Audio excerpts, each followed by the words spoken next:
अस्सलाम वालेकुम अज़ीज़ ख़वातीन व हज़रात। हाज़िर व नाज़िर साहिब जलाल व करम यकता व मेहरबान बेमिसल रब्बुल आलमीन के बाबरकत नाम से आज की वीडियो का आगाज़ करते हैं। इस वीडियो में बात करेंगे चिलगोज़ा के मतलब चिलगोज़ा के क्या तिब्बी फ़ायदे हैं और इसके क्या नुकसानात हैं, इसके अंदर क्या ग़िज़ाई अज्जा पाए जाते हैं और ये आपको किन अमराज से बचने में मदद करता है। इसके मतलब जो ऑथेंटिक इन्फॉर्मेशन है वो आपसे शेयर करेंगे। चिलगोज़ा के बहुत से दरख्त कोहमालिया, काबल, बन्नू, कश्मीर और वज़ीरिस्तान में बकसरत पाए जाते हैं और इनसे खून की मानद इनका फल होता है, उसके अंदर से ये निकाले जाते हैं। अब चिलगोज़ा काफ़ी मिकदार में चीन में भी काश्त किया जाता है। चिलगोज़े का जायका खुश जायका होता है और शीरी होता है। चिलगोज़े का जो मज़ाज है ये गर्म तर दर्जा 2 में होता है और उसकी मिकदार खुराक आप जितना आसानी से हज़म कर सकते हैं उतना आप चिलगोज़ा खा सकते हैं। 1 औंस यानी 28 ग्राम में तकरीबन 167 चिलगोज़े होते हैं और इसके अंदर ग़िज़ाई अज्जा में calories, protein, fat, carbohydrates, iron, fibre, sugar, magnesium, phosphorus और दीगर ज़रूरी तमाम विटामिन और मिनरल्स भी मौजूद होते हैं, जैसे कि विटामिन के, विटामिन ई, कैल्शियम, मैंगनीज़ वगैरह भी इसमें पाए जाते हैं।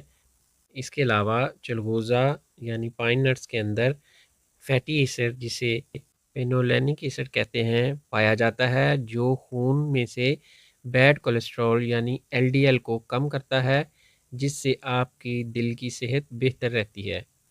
चिलगोज़े के अंदर मैंगनीज़ और फिनोलिक कंपाउंड्स पाए जाते हैं, जो लबलबे को नॉर्मल रखने में मुआवन है, जिससे शुगर लेवल भी नॉर्मल रहता है।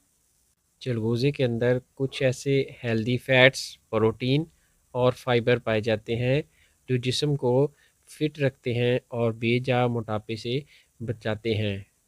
चिलगोज़ा के अंदर ओमेगा 3 फैटी एसिड्स पाए जाते हैं, जो आपकी ज़हनी कारकर्दगी को बेहतर बनाते हैं, आपकी याददाश्त को बेहतर बनाते हैं और ज़हनी अमराज जैसे डिमेंशिया से बचने में मददगार है। चिलगोज़े के इस्तेमाल से दिमागी क़ुव्वत बढ़ जाती है, याददाश्त बेहतर हो जाती है और नज़र भी तेज़ हो जाती है। चिलगोज़े का इस्तेमाल आम जिस्मानी कमज़ोरी, पट्ठों की कमज़ोरी और क़ुव्वत बा में भी किया जाता है। चिलगोज़ा जिस्म से खुश्की दूर करके रतूबात पैदा करता है। इसके अलावा लकवा और फालज जैसे अमराज में भी चिलगोज़े का इस्तेमाल बेहतरीन रहता है। जहाँ फूल होते हैं वहाँ कांटे भी होते हैं। चिलगोज़े के जहाँ बेशुमार तिब्बी फ़ायदे हैं, वहाँ इसके कुछ नुकसानात भी हैं, जैसे कि कुछ लोगों को चिलगोज़े के इस्तेमाल से स्किन एलर्जी हो जाया करती है और कुछ लोगों को चिलगोज़े खाने से मुंह पकने लगता है, यानी मुंह के अंदर छाले हो जाते हैं, जिसको स्टोमाटाइटिस कहते हैं, वो भी चिलगोज़े के इस्तेमाल से हो सकते हैं। ये थी जी इन्फॉर्मेशन चिलगोज़े के मतलब। इंशाल्लाह मिलते हैं नेक्स्ट वीडियो में। दुआ में याद रखिएगा। अस्सलाम वालेकुम व रहमतुल्लाहि व बरकातहू।